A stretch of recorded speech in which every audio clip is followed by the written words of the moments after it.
This work is really around what we all know that's going on in the region, and we're still a tale of two cities. As we look at the United Communities in Allegheny County, 43 of which are comprised of vulnerable people, of those vulnerable people, there's 80,600 people that look like me. Of the 80,600, 46,000 on probation and parole. So when we start considering how nonprofits support the sector, you have to move beyond, in my opinion, this notion of programming, systems design, and maintenance. And so when you look at this slide right here, this is an indication of how fast in the past 80 months our community has changed. On Homewood Avenue, in one block, or 1 mile, if you take the bottom or the top of the screen, which is on the Homewood side near Everyday Cafe, property values increased 100%. So it went from 12,000 to 24,000. You go past the Viaduct, before you get to Penn Avenue, it went from 150,000 to 400,000. You cross Penn Avenue, it went from 400,000 to 1.1 million. Got 1 linear mile, less than 1 linear mile on Homewood Avenue is an indication that epicenter is taking place in our region, which is pushing many vulnerable people out to the Keys Fort, the Keys Rocks, Penn Hills, and areas that, in essence, in 2019, DHS moved their Lexington site to Penn Hills, which is an indication that we have a serious movement of vulnerable people in this community.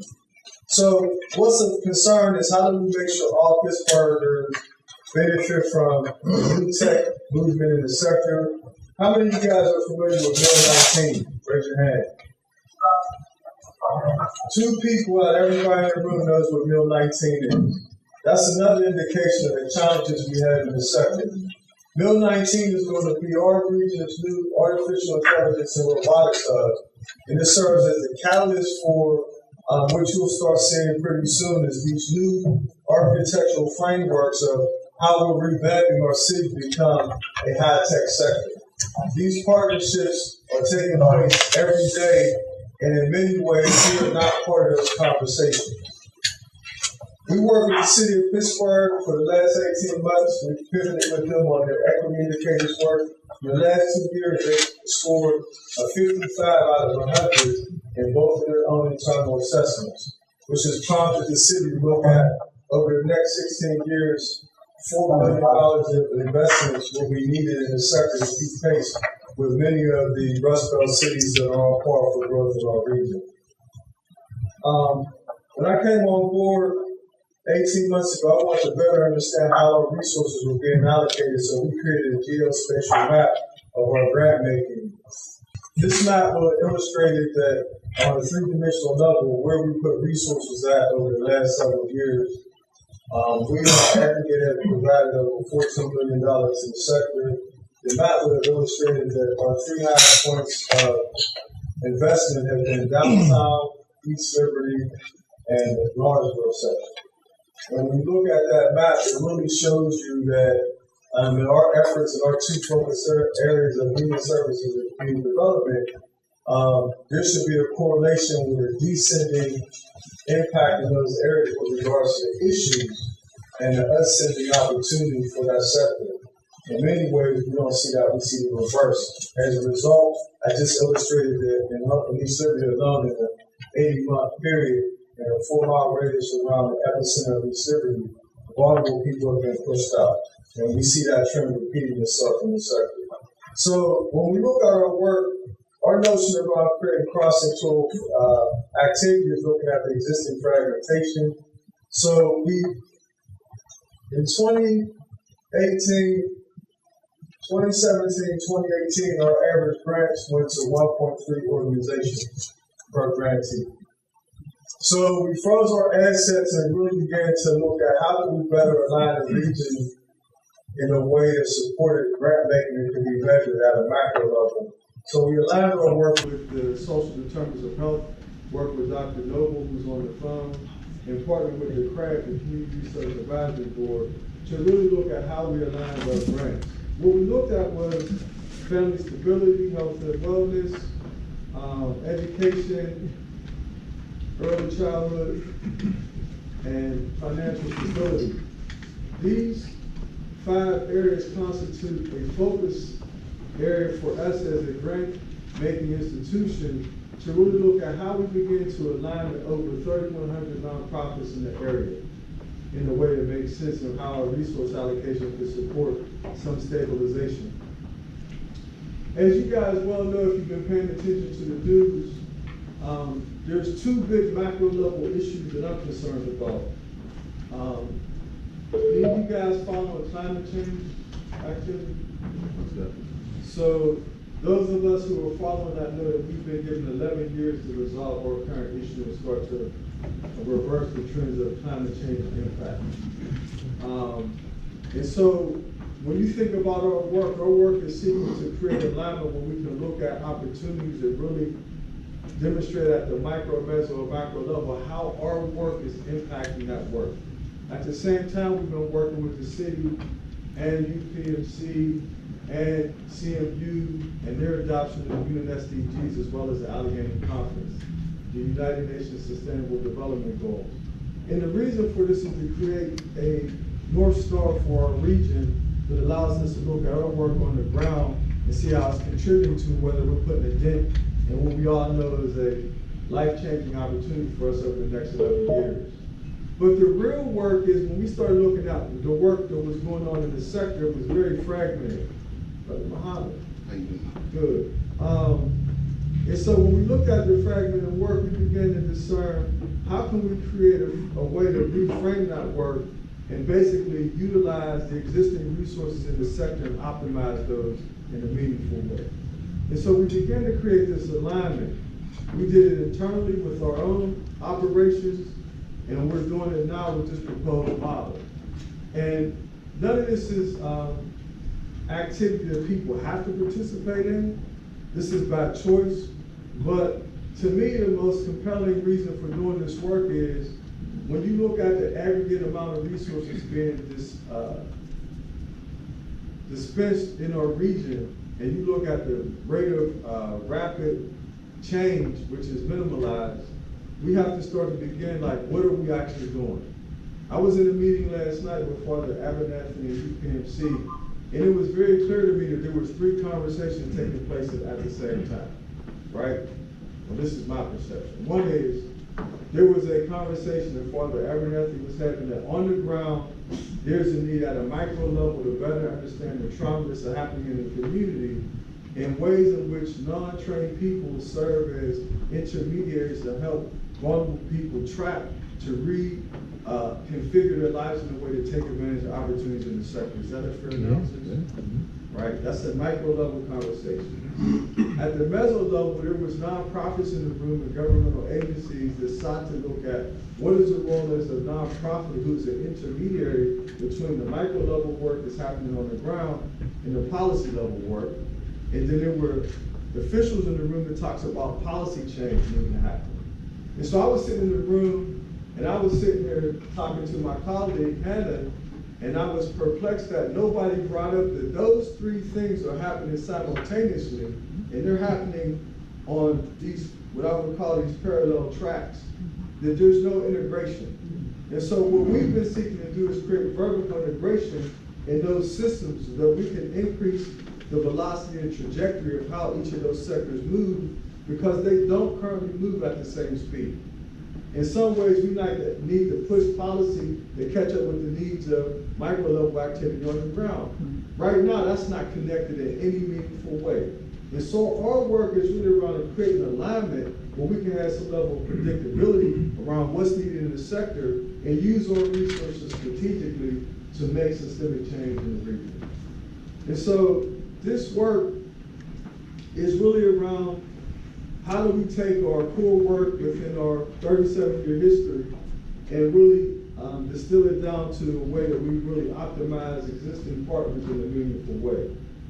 And so when we think about this work as systems change work and not programming work, it goes back to the very conversation we were hearing last night and our focus on these systems being integrated in a meaningful way and somebody serving as the lever that's evaluating that activity and making pushes and pulls in those systems to really create continuity so decision making can be made uniformly, right? Because ultimately, there's several schools of thought. One is people just want to push the button and blow up our current system, right?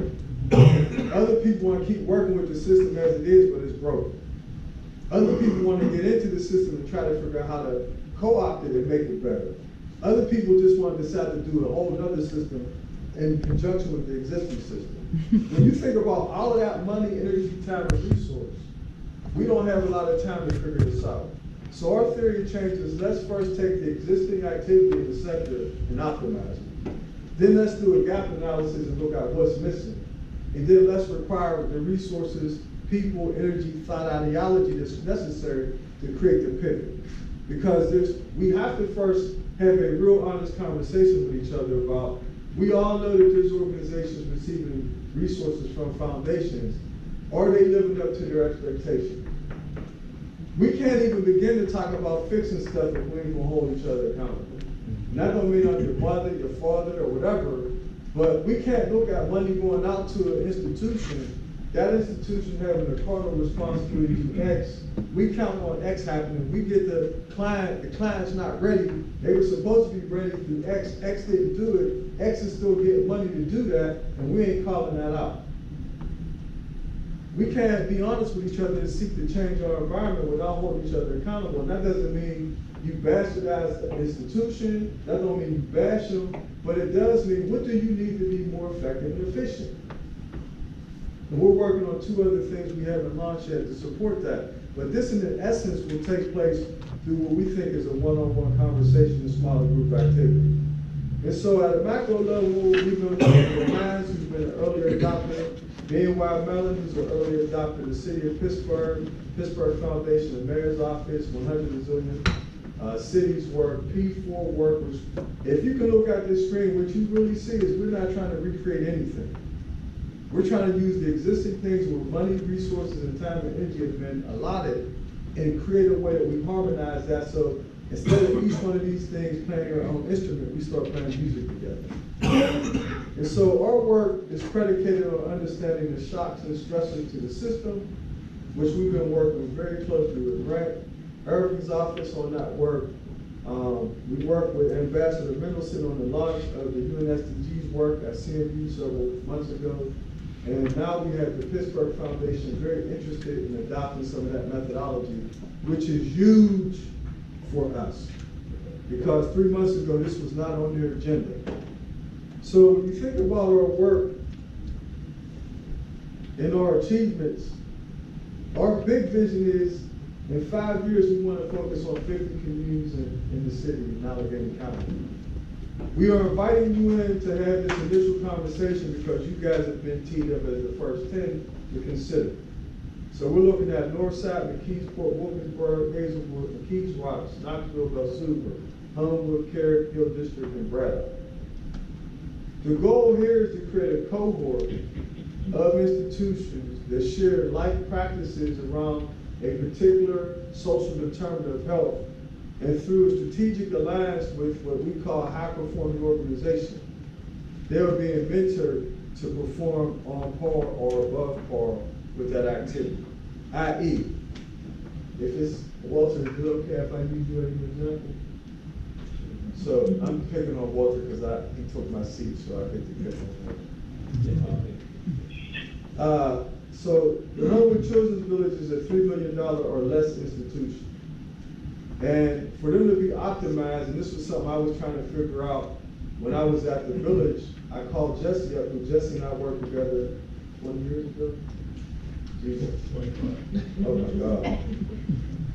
God. So I called Jesse because my experience at Pressley Bridge was, it was the best training ground I ever had as a professional. How they prepared me in Blanchard situational leadership, Covey 7 Habits, Collins Good to Great, all the things they kept showing me. At the time, I was like, wow, we learned all this stuff. 20-something years later, I really used every aspect of that, but how they prepared me as a leader has been unparalleled with any other experience I've had. So I reached out to Jesse and said, is it possible for you to serve as a way that we can have an insight into your organization and could you possibly serve as a mentor? Now, Preston Bridge is a $40 million or more organization. 82. Oh shoot, 82, my bad. 82, right? And so the theory is that you line up two organizations with similar work, one at 3 million, one at 40 plus, and there's no concern about somebody eating each other's lunch, right? But there is the ability to create a way that they learn from you because the $82 million institution has figured out how to navigate this region. The $3 million one is still trying to figure that out. So if there's a way that Jesse could mentor Walter, that will increase Walter's ability to do his work. However, in my estimation, our theory of change is no one institution in here can change today's social phenomenon by itself. So Walter, I know, is working on a collective impact approach, which he has multiple stakeholders. So in theory, Jesse would mentor Walter. Walter would create a cluster of people around him to seek to resolve one of the issues, and I'll be transparent. When I was at the village, I had three big issues. One, we were focused on ensuring that from cradle to career, we ensure kids' academic trajectory. When I got there, we had three variables that didn't have anything to do with a kid's academic trajectory. One, we served 20% of Pittsburgh Public Schools' entire homeless population. Two, we had this twice the national asthma rate, which means kids wasn't in school. And three, there was a 43% mobility issue, meaning that kids change schools at least once in the school year. Now think about this. There's so much fuss being made about the school, the teacher, the principal, but these environmental impacts are impairing the kids' ability to even sit in the seat and learn. So in my estimation, Walter could not perform his job without strategically partnering with other institutions that deal with housing, deal with the environment, deal with health and well-being, which is none of what HCV does, but they're impacted by kids that have those issues. And so it has to strategically, in my opinion, collaborate with those. So if Walter is being taught or trained or coached by Jesse, and he doesn't share that knowledge with the cluster, what happens to Walter and Homewood? Walter ascends, Jesse ascends, everybody else in that community is looking at him saying, what is he doing? Right? And I did this for 10 years.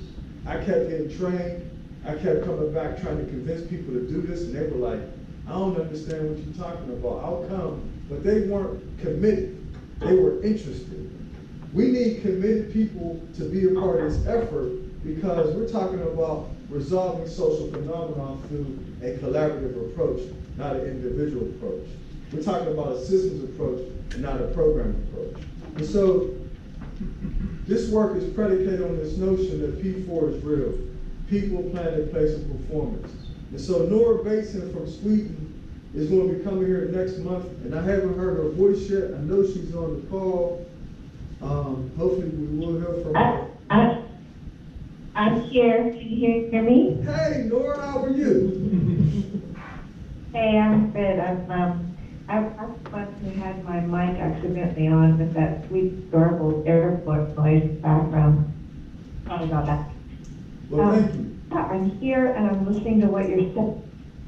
Fred, it sounds like we are moving toward something really exciting. So just let me know when you want me to pipe in, and I'm happy to do so. Will do. And so our theory of change is that we're going to create multiple tiers of learning in conjunction with, and I'll use Jesse and Walter as an example. And then we're going to use our existing training apparatus or traditional models, GPMP, EIR, and MAGS to support that group to optimize that particular cluster's ability to function at its highest level. In theory, when you get together, this group should reduce duplication of effort, increase effectiveness and efficiency. Walter, we just got a grant from where? Crespi? Why? How we get that grant? A collaboration. I got a call, I was working on the grant, GPA was working on the grant, Walter was working on the grant. I said, Walter, I'm gonna give you my interest, GPA, y'all should talk. They talked, we just got word of the grant Monday, Tuesday. That's how this works. Being strategically aligned, letting your ego go, Because I could have very easily been the big dog in the room because I'm the funder. I pulled out and gave it to them. I felt like we're going to play a role, but we don't have to be driving the train. The same is true for this effort. This is not about me. This is not about our team. This is about saving Pittsburgh. For those of you who haven't really understood what's going on, there's an illusion of progress. There's this notion that we are heading in this great trajectory, and we are for some people, but not all people. And I can't knowingly, really intentionally sit in a position that I have and allow that discrepancy to occur on my watch. And of course, people aren't happy about my position. But let me be clear, I didn't come down here to make friends. I got friends. I'm 55 years old. I'm not looking for new friends. And so I'm not really deterred by that. But this doesn't work if people in this room don't understand what's at stake. And that if they can't put their egos in check for the greater good of humanity, this doesn't work. You were invited because I believe in my heart you possess those skills, attributes, and values. This could be other people sitting in this seat. We could have a much different kind of conversation about metrics, but we would not get far because people will be unwilling to work together in a transparent way. Everybody in this room or their organization and I have been meeting for months, and we've been talking about what this looks like. So we're at the launching point. As you know, the city is looking at how it's going to be transformed, and it's looking at the UN SDGs. It's done a poll to look at what the community is interested in, these values, what's attracting people here. And here's what's interesting. The Allegheny Conference has been recruiting 30,000 people a year for many years at a cost of $30,000 per person plus relocation costs. Think about that. 30,000 people a year, $30,000 per person plus relocation costs. And on average, they stay for 24 months or less. At the same time, we have by 2025 a projection of 85,000 vacant jobs in IT and manufacturing alone. Not tax eggs and bags, not green infrastructure, not baby boomers retiring. If you add that up as an aggregate, theoretically there could be 150 vacant jobs in the sector. Why? Because in the 10 counties we graduate kids from, there's 40,000 graduates a year, 20,000 of them leave the day after graduation. So we have a brain drain. We have multiple things. We're like a sieve that's leaking, right? And people are saying, hey, go to this city, it's great, but we're leaking. And so what is our responsibility as cogent people to understand how do we stop the leaking? How do we ensure our people are on board with the process? What's our role and responsibility in that paradigm shift? So for us, we've adopted eco-districts. In all transparency, I'm a tribe chair for the eco-districts conference that's coming in a few months. I've been doing eco-districts work for the past 10 years. In all transparency, this is the model that we use to normally get $30 million towards neighborhoods award.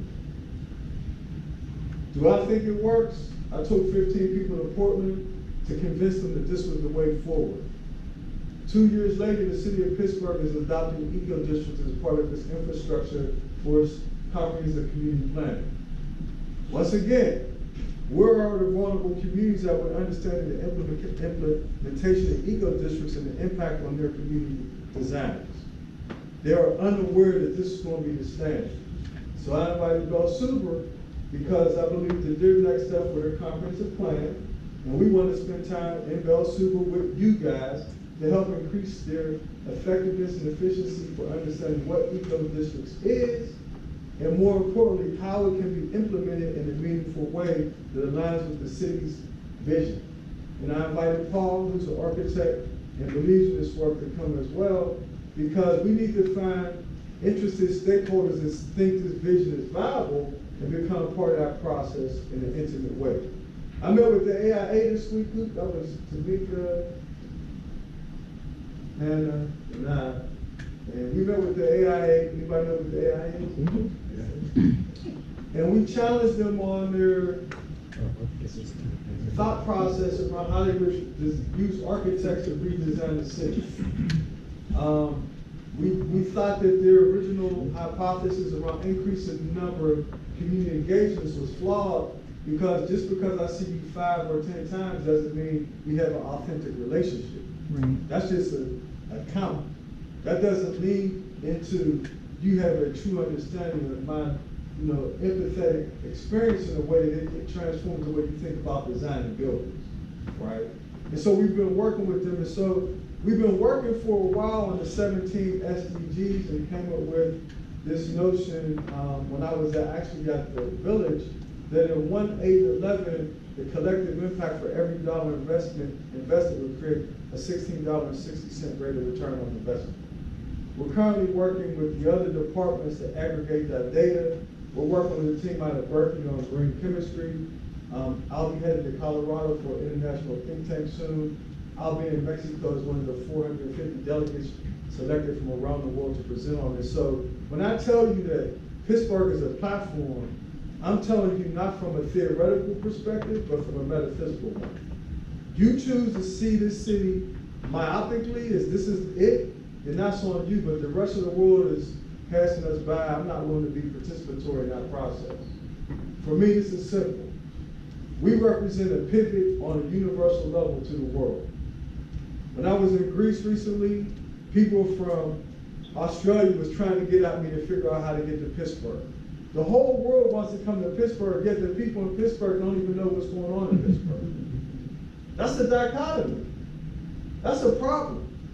Like, I can probably tell you 10 things you've never heard of that's happening in Pittsburgh because of the seat I have. How's that serving you? You have to understand that we have to do a more diligent job of understanding what's happening in our community, and moreover, we have to be willing to work together with each other to create change. And so, one of the things we're doing is bringing Nora Basin in from Sweden to bring up this notion of warm data labs. And I'll have her talk for a minute about warm data labs. Nora, are you on?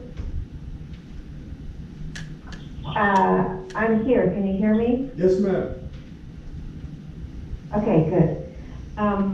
Okay, so the warm data, I'm just going to dive right in.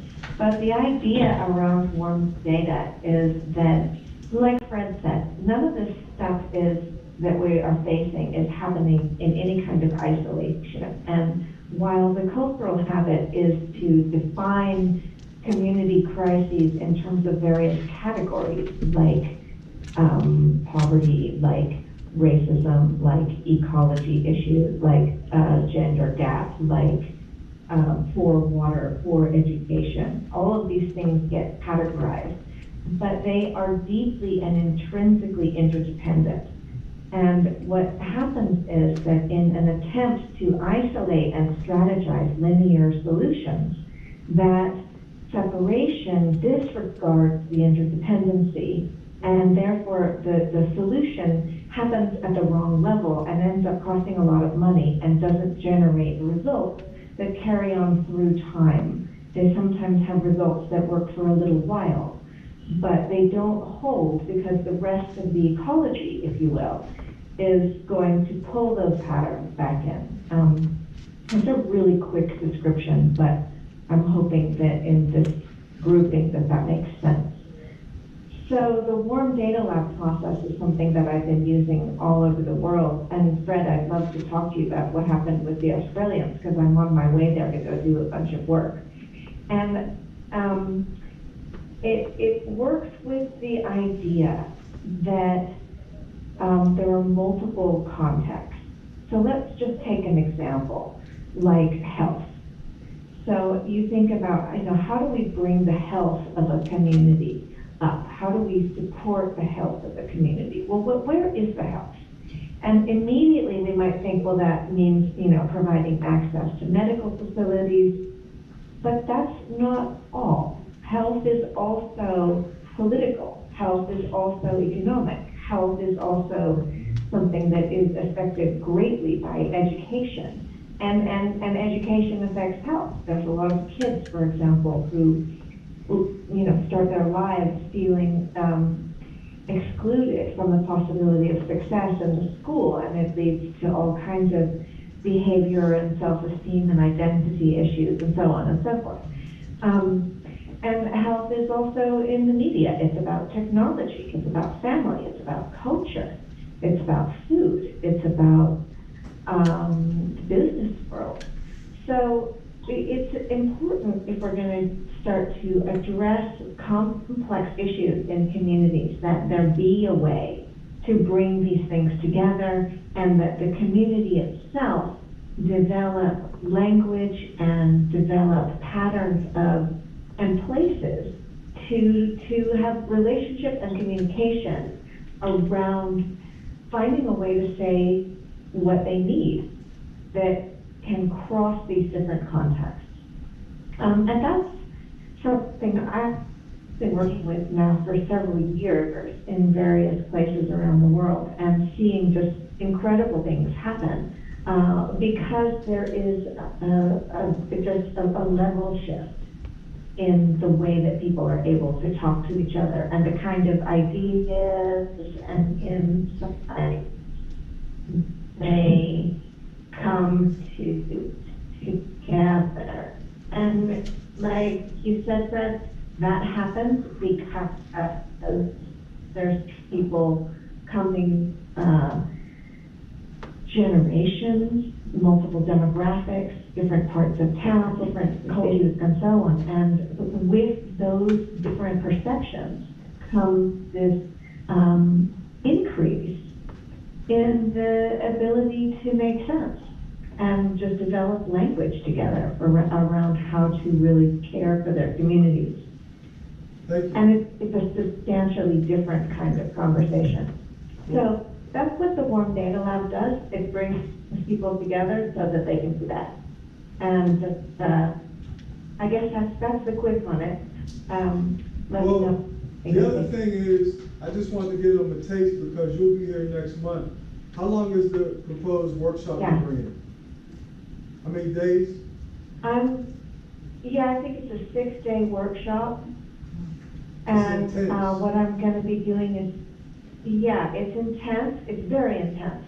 And I'm going to be training a group of people to host these sessions in their own communities.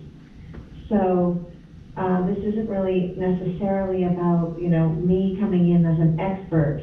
I don't think there's really place for that so much in the times that we're living in right now. It's much more important that the communities develop their capacity for conversation and understanding together. Thank you. So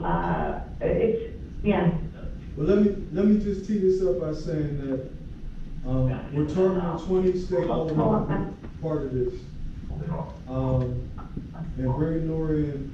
The impetus here is that December 3rd we'll be having our GPMP conference. The conference is a little different this year, but it'll be a 24-month cycle. So the conference will be a kickoff of macro level activity in the region that we're tracking to see what activity the region is moving the needle on these social determinants. And then every quarter there'll be training to support those areas in the off year. And by 2021, we want to put the macro level dashboard back up and say how we move the sector, where there's still needed movement in the sector. So we want to create accountability on our end, how people are working together, how we're allocating resources, how we're allocating time and energy to resolve things, whether or not that activity is actually moving the needle or not. And then we, as a funder, want to add resources to speeding that up, increasing the who's at the table, all of those kind of things. So Nora coming is really based upon what we've done internally is, when you look at our activity, our GPMP membership is 390. We're at 410 now. We're at 410. And so theoretically in 5 years, the vision is if there's 2,100 nonprofits in Allegheny County in human services and community development, another 1,000 in different sectors, 3,100 in the region, 5,000 in the entire sector. How do we begin to ensure that those institutions are getting trained and exposed to resources and tools in a systemic way that really offer them the ability to be successful? I.e., we're hosting on the 27th the launch of our 4th year, I think, of our Excel program. It used to be Achieve. Some people in the room participated in it. They'll be participating in phase 2. It's a high-level training around donor-based development and marketing. The average nonprofit I know could participate. The training that's required to even get on board is such that you have to be highly functioning. In many ways, you have to have a team of 4 or 5 developers to even be considered, because you got to have a developer on top of this 100%. Many people, in the years I've been doing this work for 30 years, I only had one development person ever in all the jobs I've had. And I've raised millions of dollars, and I never had a development person except once. And they didn't even work out. I'm being transparent, they didn't. I mean, they didn't work out. Like, they're not where they put them at, and they didn't do a good job.